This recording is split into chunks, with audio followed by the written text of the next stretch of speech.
In this video, I'm going to show you how to create Flipbook on Relayto. Click on Add Contents. Upload and open your PDF file.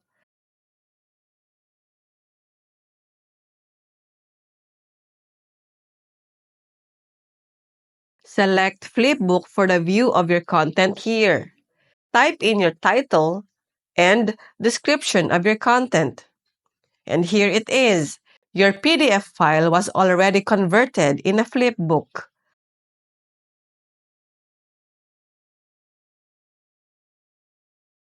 I hope this video helps you. For more videos like this, hit the subscribe button and click the notification bell so that you get notified for our new uploaded videos.